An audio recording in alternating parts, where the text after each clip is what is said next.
शाय नमः। सरस्वती मातृभ्यो नमः। आद्य गुरुवे नमः। गौरी शंकराय नमः। बोलिए भगवान भोलेनाथ की जय। पार्वती मैया की जय। आइए मित्रों, अब हम भाद्रपद शुक्ल पक्ष तृतीया के अर्थात हरतालिका तीज के व्रत की कथा का श्रवण करते हैं। कथा के श्रवण से पहले इसकी विधि एक बार अवश्य जाननी चाहिए और उस विधि अनुसार भगवान का पूजन करना चाहिए। अतः पूजा विधि इस प्रकार है। हरतालिका व्रत करने वाला प्राणी सबसे पहले तो उसको चाहिए कि सूर्योदय से पहले उठे और भगवान शंकर का स्मरण करें। फिर शौच आदि नित्य कर्म से निवृत्त होकर स्नान करें, ध्यान करें और आसपास कहीं शिवालय हो तो वहाँ पर जाएं। वहाँ शिवालय में जाकर भगवान का एक सुंदर सा मंडप तैयार करें जिसमें अनेक बंधनवार, केले के पत्ते, अनेक प्रकार के पत्ते, पुष्पमालाओं आदि से उस मंडप को सुसज्जित करें और स्वयं उस मंडप में बंधु बांधवों सहित बैठकर अच्छे आचार्य या विद्वान पंडित को बुलाकर भगवान का षोडशोपचार विधि द्वारा पूजन करना चाहिए। हाथ में जल, अक्षत, कुशा लेकर पूजन के और व्रत के निमित्त संकल्प करना चाहिए। पूजन में हाथ में मंदार का पुष्प, अक्षत आदि लेकर शिव पार्वती जी का ध्यान करें और आह्वान मंत्र द्वारा भगवान का आह्वान करें। फिर भगवान शिव और पार्वती को पाद्य रूप में जल प्रदान करें। संसार ताप मंत्र से उन्हें अर्घ्य प्रदान करें और भगवान को आचमन करावें। स्वर्ण की बनी बाती पार्वती जी की प्रतिमा को पंचामृत से स्नान करावें। मंदाकिनी मंत्र से शुद्ध जल से स्नान करावें। ब्रह्मा युग्म मंत्र द्वारा वस्त्रों का जोड़ा भगवान को अर्पण करें। चंदन मंत्र द्वारा भगवान को सुगंधित चंदन लगावें। फिर भगवान को अक्षत, पुष्प, धूप, दीप और नैवेद्य अर्पण करें और भगवान को ऋतु के अनुसार जो फल हो वह अर्पण करें। पुंगी फल, पान का बीड़ा आदि भगवान को अर्पण करें और सौभाग्यम मंत्र के द्वारा भगवान से सौभाग्य प्राप्ति के लिए प्रार्थना करें। यह तो संक्षिप्त में आपको हरतालिका तीज व्रत की हमने विधि श्रवण कराई। अब आइए हरतालिका व्रत कथा का श्रवण करते हैं। ओम श्री गणेशाय नमः। सरस्वती मातृभ्यो नमः। आद्य गुरुवे नमः। गौरी शंकराय नमः। अथ श्री हरतालिका व्रत कथा। आइए मित्रों, अब आपको हरतालिका तीज की व्रत कथा श्रवण कराते हैं। सर्वप्रथम, जिसके दिव्य वेश राशि पर मंदार अर्थात आंकड़े के पुष्प की माला शोभा देती है, जिन भगवान चंद्रशेखर के कंठ में मुंडों की माला सजी हुई है, जो माता पार्वती दिव्य वस्त्रों से सुशोभित है तथा भगवान शंकर दिगंबर वेश धारण किए हुए हैं, उन दोनों भगवती तथा शंकर को मैं बारंबार नमस्कार करता हूँ। एक समय की बात है कि कैलाश पर्वत के शिखर पर माता पार्वती ने महादेव जी से एक समय पूछा कि हे भोलेनाथ, हे महेश्वर, अब हमसे आप गुप्त से गुप्त वार्ता कहिए, जो सबके लिए सब धर्मों से सरल हो अथवा महान फल को देने वाली हो। हे नाथ, अब आप हमसे भली भांति प्रसन्न होकर हमारे सम्मुख वह वार्ता प्रकट करें। हे नाथ, आप आदि मध्य और अंत रहित हैं। आपकी माया का कोई पार नहीं है। अब हम आपको किस प्रकार से प्राप्त करें और कौन कौन से दान पुण्य फल से आप हमें वर के रूप में मिले। तब महादेव जी कहने लगे कि हे देवी सुनो, मैं उस व्रत को कहता हूँ जो परम गुप्त है, मेरा सर्वस्व है।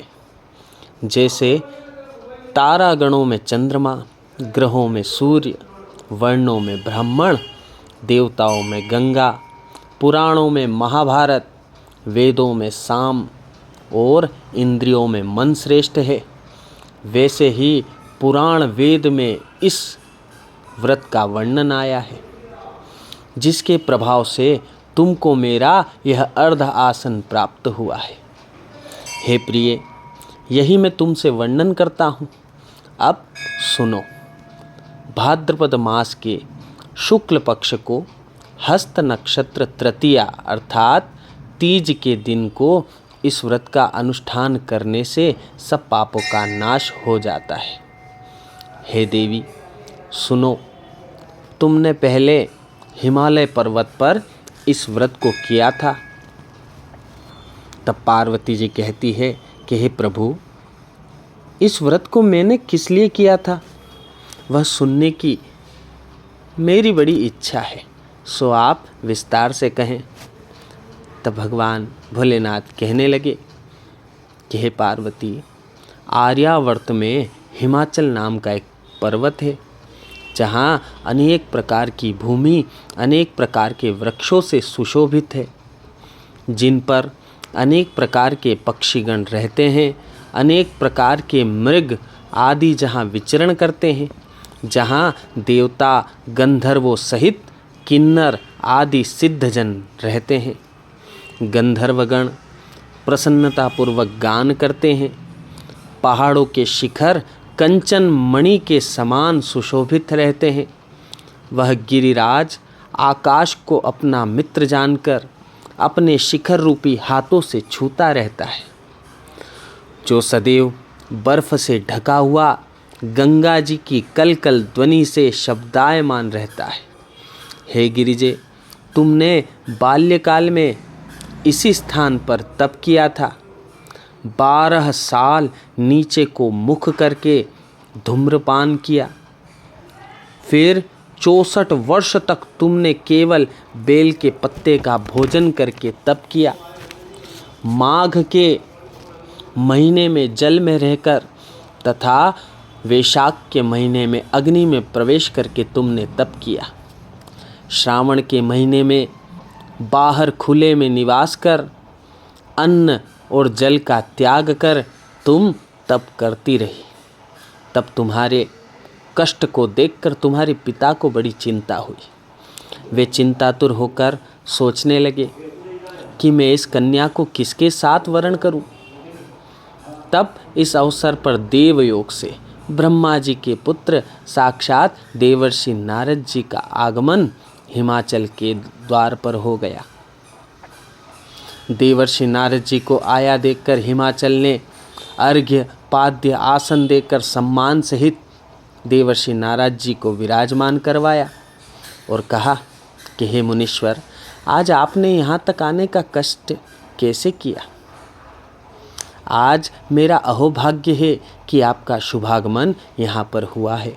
कहिए क्या आज्ञा है। तब नारद जी कहने लगे कि हे गिरिराज, मैं विष्णु का भेजा हुआ आया हूँ। तुम मेरी बात ध्यानपूर्वक सुनो। आप अपनी लड़की को एक उत्तम वर प्रदान करो। ब्रह्मा, इंद्र, शिव आदि देवताओं में भगवान नारायण के समान कोई नहीं है, इसलिए तुम मेरे मत से अपनी पुत्री का दान भगवान नारायण को दो। हिमाचल कहने लगे कि यदि भगवान वासुदेव स्वयं ही पुत्री को ग्रहण करना चाहते हैं तो फिर इस कार्य के लिए ही आपका आगमन हुआ है, तो यह तो मेरे लिए बड़ी गौरव की बात है। मैं अवश्य अपनी कन्या उन्हीं को प्रदान करूँगा। हिमाचल की यह कथा सुनते ही देवर्षि नारद आकाश मार्ग से जाते हुए अंतर्ध्यान हो गए और शंख चक्र गदा और पद्म को धारण करने वाले भगवान नारायण के पास जा पहुँचे। नारद जी ने भगवान नारायण को हाथ जोड़कर प्रणाम किया और कहा कि प्रभु, आपका विवाह कार्य निश्चित हो गया है। और यहाँ हिमाचल राज ने भी प्रसन्नतापूर्वक अपनी पुत्री अर्थात हे पार्वती तुमसे कहा कि मैंने तुमको गरुड़ ध्वज भगवान को अर्पण कर दिया है। तब तुमने पिता के ऐसे वाक्यों को जब सुना तब तुमको अंतर मन में बड़ी पीड़ा हुई और पिता के सम्मुख तुमने कुछ नहीं कहा, परंतु अंतर मन से दुखी होकर तुम अपनी एक सखी के घर चली गई और वहाँ जाकर पृथ्वी पर गिरकर अत्यंत दुखी होकर तुम विलाप करने लगी। तुमको विलाप करते देखकर तुम्हारी सखी ने तुमसे पूछा कि हे देवी, तुम किस कारण से दुख पाती हो, मुझे बताओ, मैं अवश्य तुम्हारी इच्छा पूर्ण करूँगी। तब हे पार्वती तुमने सखी से कहा कि हे सखी सुन, मेरे जो मन की अभिलाषा है मैं तुझे सुनाती हूँ। मैं महादेव जी को मन ही मन पति रूप में स्वीकार कर चुकी हूँ और महादेव जी को ही वरना चाहती हूँ। इसमें कोई संदेह नहीं है कि परंतु मेरे इस कार्य को मेरे पिताजी ने बिगाड़ना चाहा है, इसलिए मैं अपने शरीर का त्याग कर दूंगी। तब पार्वती के इन वचनों को सुनकर सखी ने कहा कि हे देवी, तुम शरीर को त्याग करने की बात क्यों करती हो? अरे तुम महादेव जी को वरना चाहती हो तो यह तो बड़ी अच्छी बात है। एक कार्य करो, जिस वन को तुम्हारे पिताजी ने न देखा हो तुम ऐसे वन में चली जाओ। तब देवी पार्वती को सखी का उपाय बड़ा अच्छा लगा और पार्वती जी सखी को साथ में लेकर ऐसे ही गहन वन में चली गई। और इधर पिता हिमाचल राज तुमको घर पर ढूंढने लगे और सोचा कि मेरी पुत्री को या तो कोई देव या दानव या किन्नर हरण कर कर ले गया है। अरे मैंने तो नारद जी को वचन दिया था कि अपनी पुत्री नारायण भगवान के साथ वरण करूँगा। हाय, अब यह मेरा वचन किस तरह पूर्ण होगा? ऐसा सोचकर चिंतातुर होकर हिमाचल राज मूर्छित हो गए। तब सब लोग हाहाकार करते हुए दौड़े आए। तुम्हारे पिता की मूर्छा नष्ट होने पर गिरिराज से सब कहने लगे कि हे गिरिराज, हे हिमाचल राज, तुम अपनी मूर्छा का कारण बताओ, तुम्हें किस कार्य से मूर्छा आ गई? हिमाचल बोले कि मेरे दुख का कारण यह है कि मेरी रत्न रूपी कन्या का न जाने कौन हरण कर कर ले गया है। या तो उसे सर्प डस गया अथवा किसी सिंह या व्याघ्र ने उसे मार डाला है। न जाने वह कहाँ चली गई है और उसे किसी राक्षस ने तो नहीं मार डाला। इस प्रकार कह कह कर गिरिराज दुखित होकर इस तरह काँपने लगे जैसे वायु चलने पर कोई वृक्ष काँपता है। तत्पश्चात हे पार्वती जी, तुमको गिरिराज सखियों सहित गहन वन में, घने वन में ढूंढने के लिए चले और हिमाचल राजा के राज्य से निकले गहन वन में तुम्हें खोजने लगे। सिंह, व्याघ्र आदि हिंसक जंतुओं के कारण वह वन महाभयानक प्रतीत होता था। तुम भी सखी के साथ जंगल में घूमती हुई भयानक जंगल में एक नदी के तट पर एक गुफा में पहुंची। उस गुफा में तुम अपनी सखी के साथ प्रवेश कर गई, जहां तुम अन्न का त्याग करके बालू का लिंग बनाकर मेरी आराधना करती रही। उसी स्थान पर भाद्रपद मास की हस्त नक्षत्र युक्त तृतीया के दिन तुमने मेरा विधि विधान से पूजन किया। तब रात्रि को मेरा आसन डोलने लगा। मैं उस स्थान पर आ गया जहां तुम और तुम्हारी सखी दोनों स्थित थी।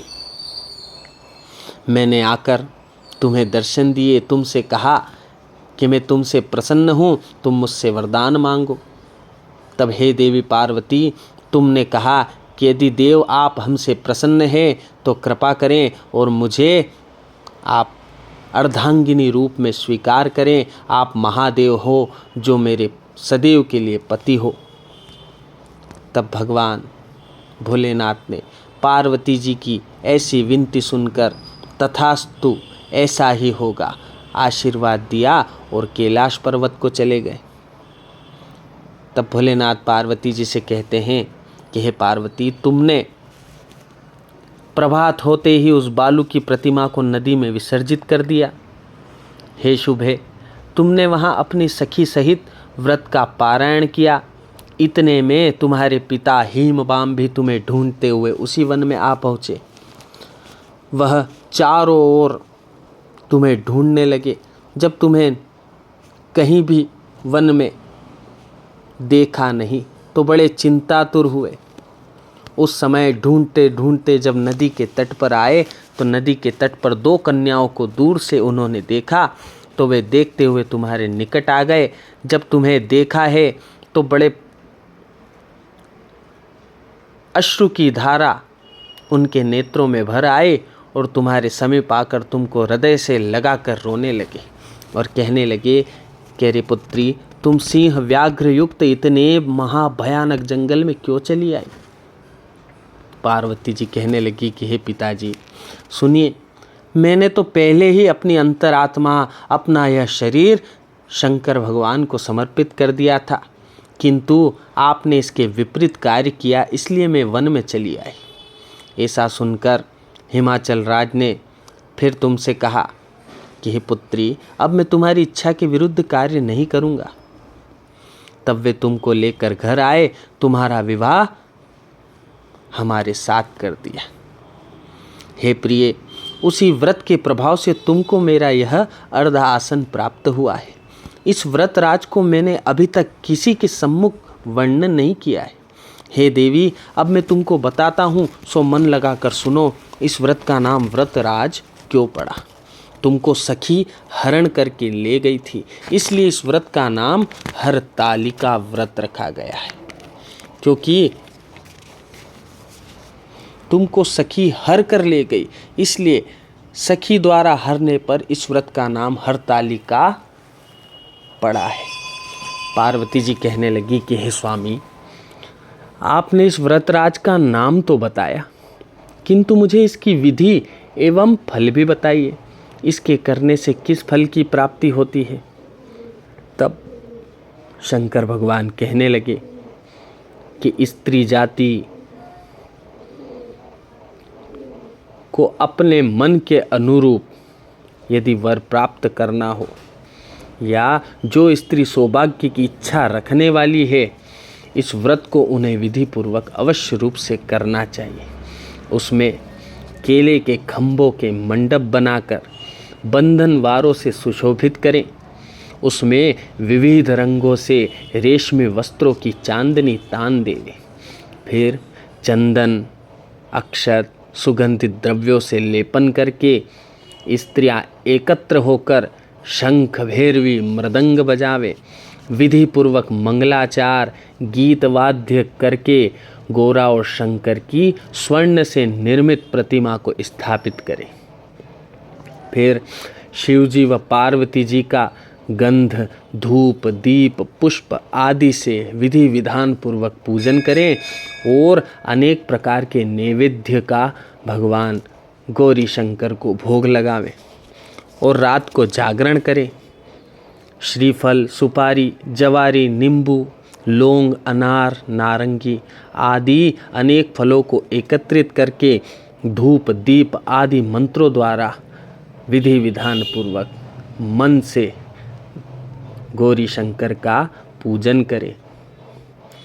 फिर दोनों हाथ जोड़कर प्रार्थना करें और कहें कि हे शिवे, आप हमें सब कामनाओं को देने वाली देवी, कल्याण रूपे, आपको बारंबार हमारा नमस्कार है। कल्याण स्वरूप माता पार्वती जी, हम आपको नमस्कार करते हैं और श्री शंकर जी को सदैव नमस्कार करते हैं। ब्रह्म फपणी जगत का पालन करने वाली माता जी, आपको नमस्कार है। हे सिंह वाहिनी, सांसारिक भय से व्याकुल हूँ, मेरी रक्षा करें।